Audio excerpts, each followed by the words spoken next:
পথিকের বন্ধু বিভূতিভূষণ বন্দ্যোপাধ্যায়। মহকুমার টাউন থেকে বেরুলাম যখন, তখনই বেলা যায়। কলকাতা থেকে আসছিলাম বরিশাল এক্সপ্রেসে। বারাসাত স্টেশনে নিতান্ত অকারণে উক্ত বরিশাল এক্সপ্রেস 40 মিনিট কেন যে দাঁড়িয়ে রইল দারু ব্রহ্মবৎ অনড় অবস্থায়, তা কেউ বলতে পারলে না। গন্তব্যস্থান বনগাঁয়ে পৌঁছে দেখি রানাঘাট লাইনের গাড়ি চলে গিয়েছে। বেলার দিকে চাইলাম, বেশ উঁচুতেই সূর্যদেব। লিচুতলা ক্লাবে খানিকটা বসে আড্ডা দিয়ে চা খেয়ে ধীরে সুস্থে হেঁটে গেলেও এই 5 মাইল পথ সন্ধ্যার আগেই অতিক্রম করতে পারা কঠিন হবে না। রামবাবু, শ্যামবাবু, যদু ও মধুবাবু সবাই বেলা 5টার সময় ক্লাবে বসে গল্প করছিলেন। আমায় দেখে বললেন, এই যে বিভূতি, এ সময় কোত্থেকে? কলকাতা থেকে। বাড়ি যাবে? ট্রেনে গেলে না? ট্রেনটা ফেল হয়ে গেল। Barishal express 40 minute late. এসো, খুব ভালো হয়েছে এক্সপ্রেস লেট হয়ে। বসো, চা খাও। তারপর গল্প গুজবে, যার 12 আনা পরনিন্দা। সময় হু হু করে কেটে গিয়ে কখন যে গোধূলির পূর্ব মুহূর্ত উপস্থিত হয়েছে তা কিছু বলতে পারিনি। যেতে হবে এখনো অনেকটা রাস্তা, আর দেরি করলে পথে অন্ধকার হয়ে যাবে। বৃষ্টিও আসতে পারে, কারণ বর্ষাকাল, শ্রাবণ মাস। বড় রাস্তায় উঠে সত্যি দেখলাম আড্ডা দিতে গিয়ে সময়ের আন্দাজ বুঝতে পারিনি। তাড়াতাড়ি হাঁটতে লাগলাম। পশ্চিম আকাশে মেঘ করে আসছে। চাপা বেড়ে ছাড়িয়েছি, রাস্তায় জনমানব নেই। পথের দুপাশে ঘন জঙ্গলে পটপটির ফুল ফুটেছে। গন্ধ ভেসে আসছে জলো বাতাসে। শেয়াল খস শব্দ করে চলে গেল পাতার ওপর দিয়ে। বিলিতি চটকা গাছের ডাল বেয়ে ঝুলে পড়তেছে মাকাল লতা। কলকাতা থেকে হঠাৎ এসে বেশ লাগছে এই নির্জনতা। চাপা বেড়ের পুল ছাড়িয়ে কিছু দূর গিয়েছি। এমন সময় দেখি একটি লোক কাঁধে বাঁক নিয়ে আমার আগে আগে যাচ্ছে। আমার পায়ের শব্দে সে চমকে পিছন ফিরে আমার দিকে চাইল। ওকে এ পথে একা দেখে একটু আশ্চর্য হয়েছি। এই বনপথে এ সময়ে কেউ একা বড় একটা হাঁটে না। বললাম, কোথায় যাবি? আগে গোপালনগরে। বাঁকে কি রে? দই আছে। এত দই কি হবে? নিবারণ ময়রার বাড়ি বায়না আছে, তেনাদের বাড়ি আজ খাওয়ান দাওয়ান। তোদের বাড়ি কোথায়? দই আনছিস কোথা থেকে? আগে বেনাপোল থেকে। বলিস কি রে, এই 10 মাইল দূর থেকে দই আনছিস? তা এত দেরি করে ফেললি কেন? লোকটার কণ্ঠস্বরে মনে হয়েছিল ও আমাকে সঙ্গী হিসেবে পেয়ে বাঁচল এই সন্ধেবেলা। একা যেতে ওর নিশ্চয় ভয় করছিল। আমার প্রশ্নের উত্তরে সে গল্প জুড়ে দিল কেন তার দেরি হলো দই নিয়ে রওনা হতে। ওদের একটা গরু হারিয়ে গিয়েছিল আজ 5 দিন। খুঁজে খুঁজে হয়রান হয়ে গিয়েছিল। আজ দুপুরের পর হিজলতলার বাঁওড়ে সেই গরুকে চড়তে দেখা গেল। তারপর ওরা দল বেঁধে বেরুলো গরু আনতে। গিয়ে দেখে বাঁওড়ের ধারে একটা লোক বসে আছে, তার কাছে 6টা গরু একসঙ্গে চড়ছে। সবগুলোই বিভিন্ন গ্রামের হারানো গরু। ক্রমে জানা গেল লোকটা তো ওদের দেখেই দৌড় ইত্যাদি। এইবার বেশ সন্ধে হয়ে এসেছে। বাঁশ আমবনের ভেতরে ভেতরে ঘুলি ঘুলি অন্ধকার। সামনে একখানা শুকনো কাঠ উঁচু চটকা গাছের মাথা থেকে ভেঙে পড়তেই ও চমকে উঠে বলল, ও কি? আমি হাসি চেপে বললাম, চটকা গাছের ডাল। লোকটা আশ্বস্ত হয়ে বলল, ও, তোমার নাম কি? নিধিরাম। বাড়ি? কটক জেলা। সত্যি? তুমি তো বেশ বাঙালির মতো কথাবার্তা বলছো। তা হবে না বাবু, বেনাপোলের কাছে কাসুন্দিয়াতে আমার 15 বছর কেটে গেল। ওখানে আমার গরুর বাথান, 20টা গাই গরু, 15-16টা বকনা বাছুর, মস্ত বাথান। রোজ আধমন দুধ হয়। এঁড়ে বাছুর আমরা রাখিনি, শুধু বকনা বাছুর রেখে দিই। এঁড়ে বিক্রি করে ফেলি বাবু। লোকটা একটু বেশি বকে। আমাকে পেয়ে ওর বকুনি আর থামতে চায় না। একা যাচ্ছিল, আমায় পেয়ে ও ভারী খুশি হয়েছে, ভরসা পেয়েছে। এই সন্ধেবেলা বললে, বৃষ্টি আর হলো না বাবু, কি বলেন? সেই রকমই তো দেখছি।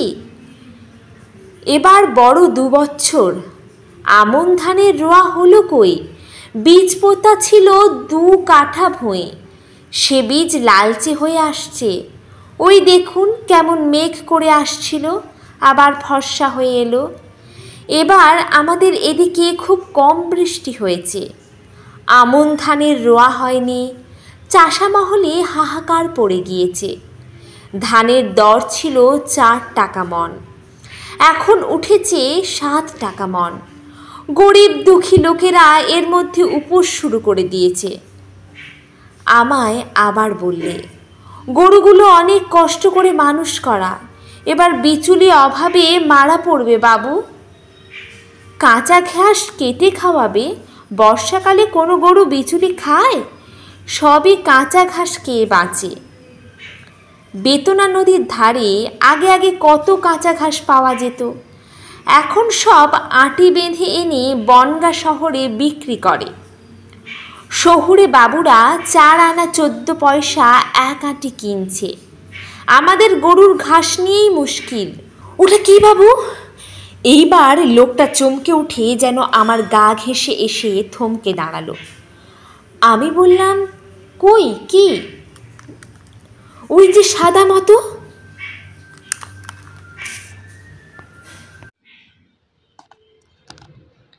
চেয়ে দেখলাম কিছুই না। মাকাল লতার মোটা সাদা লতা গাছের ডাল থেকে ঝুলে দুলছে অন্ধকারে। লোকটা দেখছি ভীষণ ভীতু। হঠাৎ আমার মনে একটা দুষ্ট বুদ্ধি জাগলো। আমায়ও বললে, বাবু, আপনি কোথায় যাবেন? আমি একটু এগিয়ে ডান দিকের রাস্তায় নেমে যাব, ওখানেই আমার গা। গোপালনগর এখন কত দূর আছে? তা 1.5 মাইল। পথে কোনো ভয় টয় নেই তো?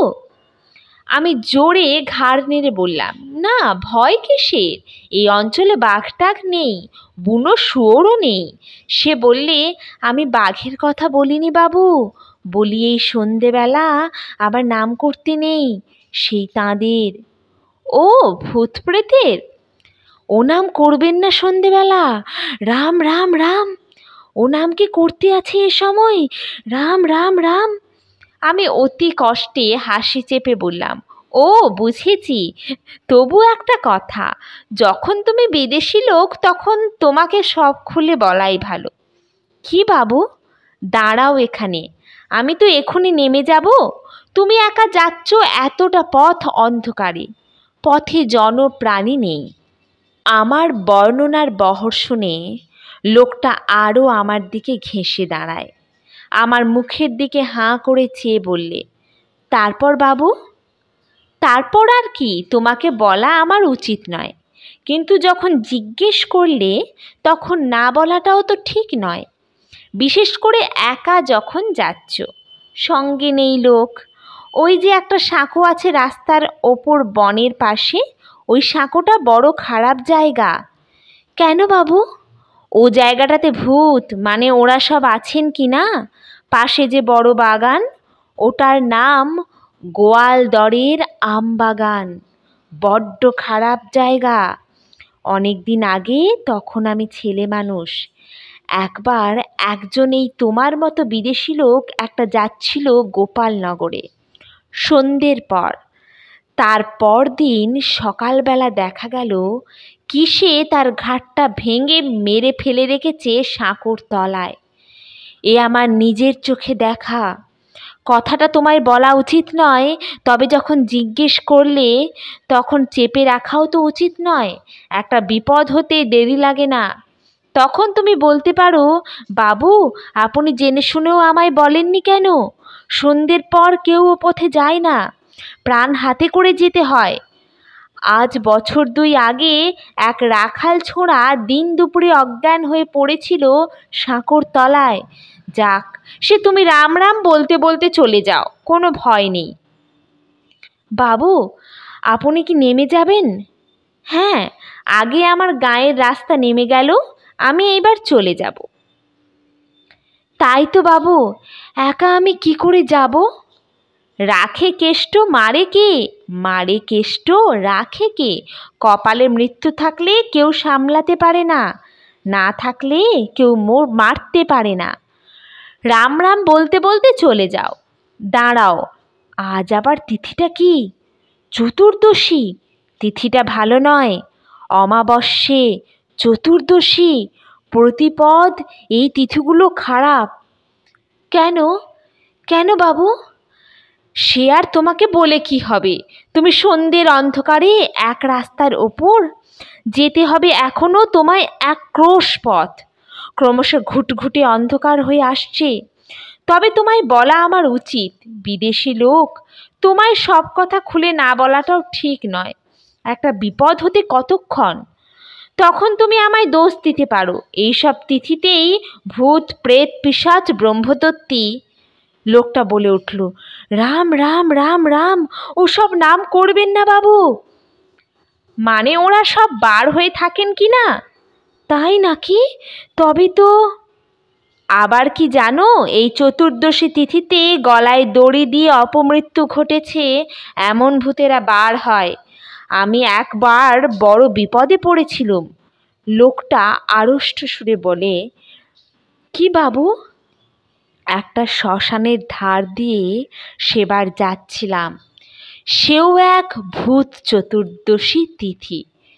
দেখি যে অন্ধকারে গাছের ডাল থেকে কি একটা যেন ঝুলছে। কাছে গিয়ে দেখি একটা মেয়ে মানুষ গলায় দড়ি দিয়ে ঝুলছে আর হি হি করে হাসছে। লোকটা আঁতকে উঠে বলে, কি সর্বনাশ! যাক, ওই আমার রাস্তা নেমে গেল। আমি চললাম এবার। যাও তুমি, একটু সাবধানে যাও, সাবধানের মার নেই। কথা শেষ না করেই আমি আমাদের গ্রামের পথে নেমে পড়লাম। ও কাঁদো কাঁদো সুরে বললে, বাবু আমাকে একটু এগিয়ে দিয়ে সাঁকোটা পার করে দেন যদি। আমি শিউরে বলে উঠি, আমার কম্ম নয়। আমাকে তারপর এগিয়ে দেবে কে? বাবা রে, প্রাণ হাতে করে যাওয়া ওসব জায়গায়, একে আজ ভূত চতুর্দশী। রাম রাম রাম রাম, তুমি চলে যাও একটু জোর পায়ে। আবার রাস্তাও তো কম নয়, তোমাকে যেতেও হবে 1 মাইল 1.5 মাইল রাস্তা, আর এই অন্ধকার। আচ্ছা চলি, তুমি বিদেশি লোক, জিজ্ঞেস করলে তাই এত কথা বলা, নইলে কি দরকার? আমাদের রাস্তায় নেমে কয়েক পা মাত্র এগিয়েছি, লোকটা দেখি ডাকছে, বাবু বাবু, একটা কথা শুনুন, ও বাবু। পিছন ফিরে দেখি কাঁধের বাঁকটা একটু শিশু গাছের তলায় নামিয়ে দাঁড়িয়েছে। বললাম, কি? দইগুলো নিয়ে আমি এখন কি করি বাবু? কি আর করবে, বায়নায় রয়েছে 1 মুঠো টাকা, দিয়ে এসো, রাত হয়ে গিয়েছে, ওদের খাওয়ানো দাওয়ানোর সময় হলো, রাম বলে এগিয়ে পড়ো, সাবধানে যেও। আর কোনো কথা না বলে আমি হন হন করে হাঁটতে আরম্ভ করলাম। ও শুনলাম আবার ডাকছে, ও বাবু, ও বাবু, শুনে যান একটা কথা, ও বাবু। দূর থেকে ওর গলার সুরটা যেন আর্তনাদের মতো শোনা যাচ্ছিল।